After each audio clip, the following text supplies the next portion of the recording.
Hi there. So it's me back again. Now I put on my reenactment kit, which I usually don't do for this channel. This is not a reenactment channel. So as you see, I'm carrying my normal dagger here. This is one of the ways that you can carry it. It's carried. I've shortened the hoop, the loop. I'm sorry, so it's quite snug to my side. This is one of the ways I would maybe carry this dagger.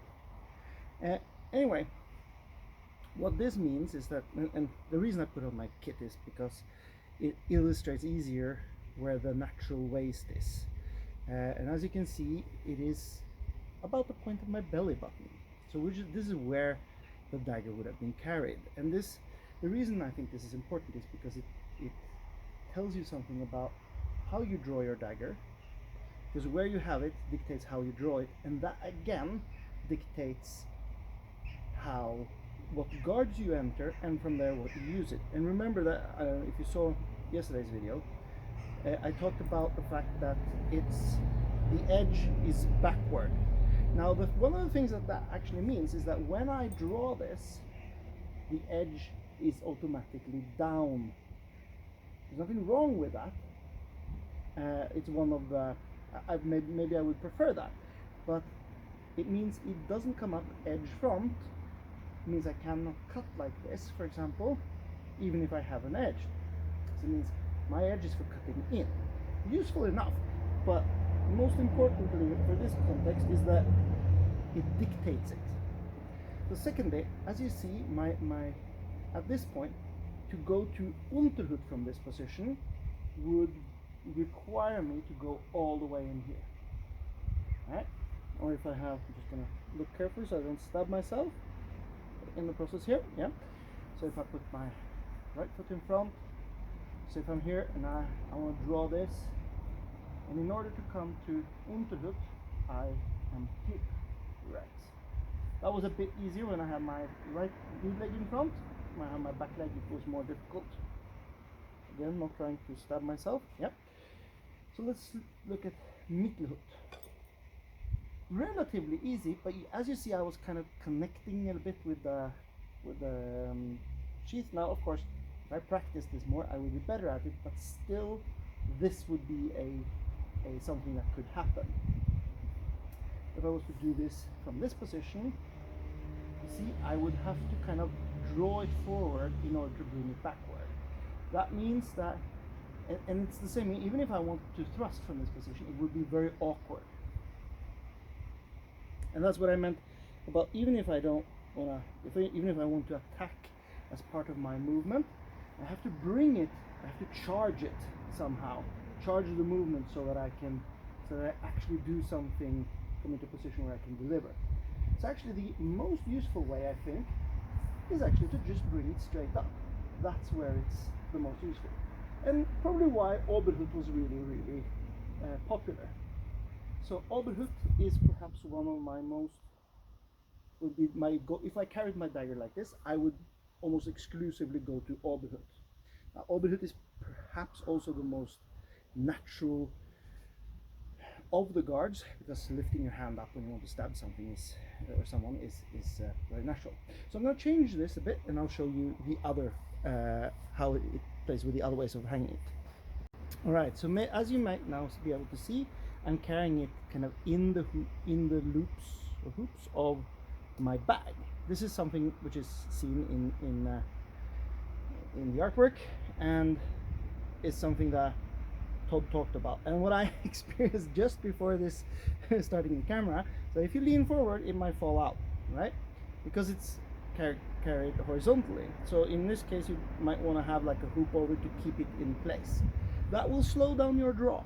But I'm gonna just assume that that isn't the case. We're not gonna worry about that right now. So from this position, if I have my left leg forward, drawing into Unterhut or Mittelhut is easy. So from this position here, drawing into Mittelhut is easy. Drawing into Unterhut is easy. And of course, drawing into Oberhut is easy. And again, the dagger is resting edge up due to the construction of the sheath. Now, again, I'm not sure if this is intentional on Todd's part, or if it's just happened to be like this. Now, one of the things he didn't show in his Todd didn't show in his video, but that I've seen especially with people wearing armor, is that they sometimes wear it here. Now, of course, not with a bag on the back like this, but I'm just going to leave the back there. So it would be here. The difference wouldn't really be much, except that this dagger is so long that drawing it out is actually a little bit challenging. I'm not going to sheath it on this back because I'm afraid of stabbing myself, because I can't really see it. Alright, so the third way of hanging it we're going to come is what is often referred to as dangling. So we're going to go look at that and what kind of draws become useful. But what I want to say is that it was far easier to go to the lower guards, and of course easy to go to the high guards. Now I know, for example, if I remember correctly, if I'm not mistaken, that Adam Franti, he was talking about he had this idea that the guards were positions that you automatically came into when you drew your dagger, and I don't necessarily disagree with that. I think there's more to it, a lot more to it, but I think that can be one of the reasons, and that's kind of what I'm exploring here. So let's look at how it hangs when it's dangling, and if you guys come up with something which there is artwork for, and historical ways of carrying, especially kind of rondel dagger, I will film it later on and do that, okay? So go ahead and tell me if there's something that's missing.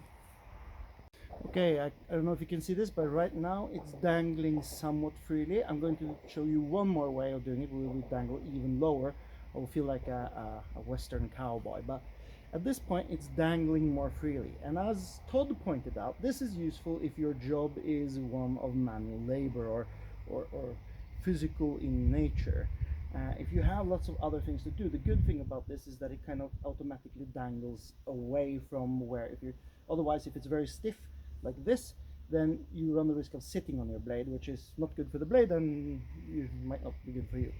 So from this position where it's dangling relatively freely, semi-freely, because I made like a hoop with it, look at Todd's video how exactly he did that, because he demonstrates it. But anyway, from this position, if I'm going to draw for the low guard, the Unterhut, relatively easy.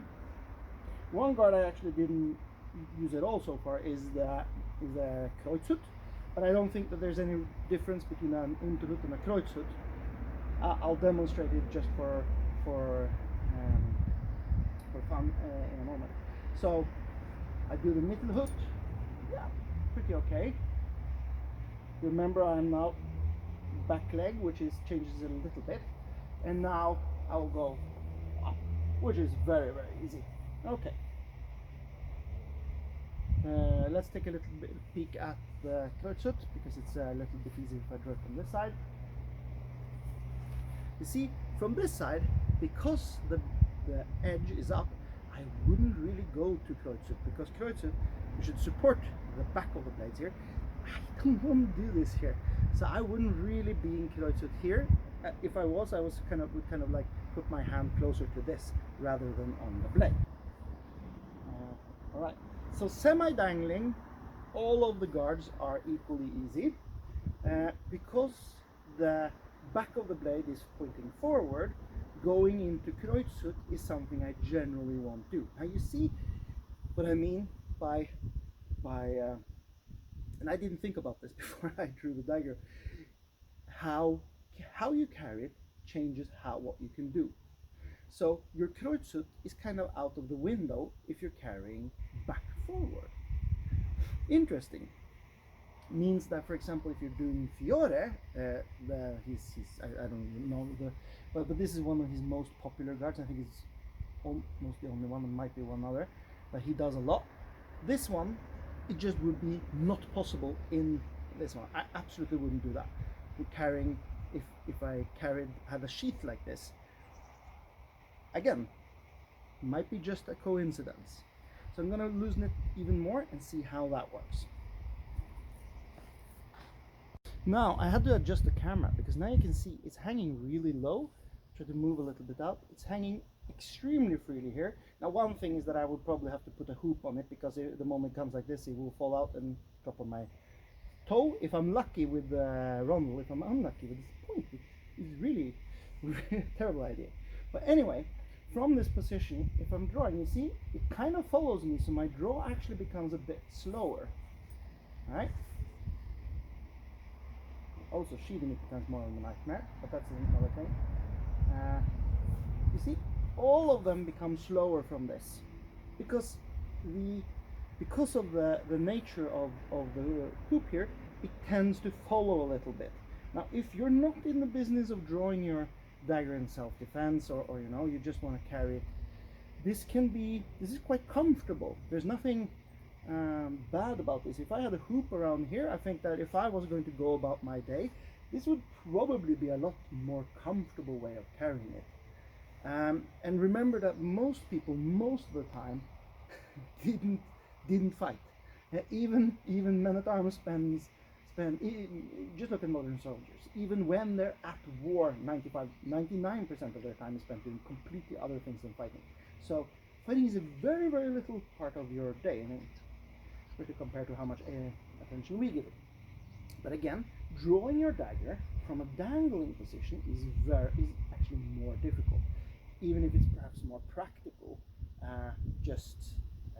And I actually think it looks quite nice when you have it like this.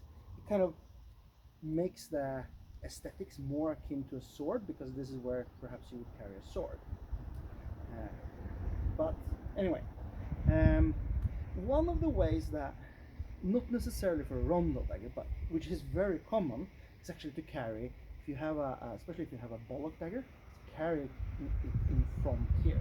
Then it would be not dangling, because that would be painful. Then you would sound like this after a little while. But the point is, it would be here. So I'll just simulate that by holding it close to the point here. Now, as I said, it wasn't really a thing with rondel daggers to my knowledge, but it was something that you do with bollock daggers, which, as I've pointed out many times, all the manuals are dagger manuals. There are no rondel dagger manuals, alright? At least not to my knowledge. So for this, if I carry it here, drawing it, I have to come up here. This means that I could go to Mittelhut, I could go to Oberhut. I couldn't really go to Unterhut in any useful way, because I would have to go up and then go down. And it's not that I can't do that, but now I'm talking about drawing it in a immediate defensive position. Now, if I'm going to kill somebody over there and I have all the time in the world, I can draw it anywhere I like. I wouldn't even have to have it cheated. I can have it in my hand. But my point is that this is in a self-defense scenario, or a scenario where you could already be fighting with a sword, and I had to draw my dagger as my backup weapon. And in that time, it matters how fast I can get, especially if you're already fencing. If I'm already fencing, I was disarmed, or I need to draw my dagger quickly, this would not be the way I want to have my dagger. I would probably really want it tight to my body like this. So if I had it here, that would be good. So, but then again, you could of course argue that if you're already fencing, the guards don't play as much of a role because you're kind of resting already. It could go, I can understand that, but it depends a little bit on what's happening. That's if I get into a position and I'm in a position where I choose to draw the dagger. But I might have been disarmed, managed to step out, the other guy didn't, and now I want to draw my dagger. Then I might want to assume a guard in order to try to defend myself. So it really is dependent upon the context. Now all this is just interesting based on how these were carried. So my favorite, to conclude, is that for just wearing it, I actually think this looks really nice. It's aesthetically pleasing. if I was just going to go about my day, I think this would be a practical way to carry it. If I think that if I was assuming that I might get into a battle, I think like this with a hoop around here would probably be a good choice. But of course, the problem is that then you have to think about taking off the hoop when you draw it, which is a minus. So maybe the one where I got it here would be the best, because then it hangs inside the bag. It kind of was stabilized by the bag. That was maybe the best version for me, totally, when I now think about it. So from a combative point of view, I think that giving it a little bit thought, I think that this version where I had it here was probably the best, because here it was relatively tight, was not in any immediate risk of falling over, and I could easily access it. The problem here was very comfortable, good to draw in all of the guards. The trouble is that because it could fall out like this, I would have to have something that kept it in by a hoop, and that will slow down my draw. So that makes it more difficult. I'm not saying that you can practice with something that makes that possible. There are, you can have like something that just flips it open. I'm sure that you could devise something like that. I don't know if it was something that was really a thing in the medieval period. But what I do know is that when you fight with swords, you move a lot, at least I do, and the risk of this falling out just by moving around is real. Whereas if I'm just doing, walking around on town, this is not a problem at all. This is quite comfortable. This is a nice place to have it. So I hope this was interesting for you and kind of shed some light on this. If Todd tells me that this is, if I get in contact with him and he tells me that this is, or somebody else tells me that this isn't really something that was that he had to do like this, it wasn't a conscious choice, it was just happened to be like this, so it could be the other way around for any number of reasons, then maybe I will try to get a sheath that is the other way and see how that changes. For example, as I said, if I have back forward, that means that Kreuzet is basically out of the window, assuming I have an edged dagger. Now, what's interesting about this is that, for example, I know I've had some discussions with people from the Exiles who do Fiore, and Fiore is very, as I said, he likes his, we call it Kreuzet, I think they call it Costa de Donna or something like this. But here, and they talk very much about how they don't think that Romulan daggers could cut. And maybe Fiore really wanted Romulan daggers that didn't have edges, because that would be more suitable for his system. I don't know, I'm speculating wildly here. Anyway, I hope you found this interesting. It was at least interesting for me to try on, and talk to you soon. Bye bye.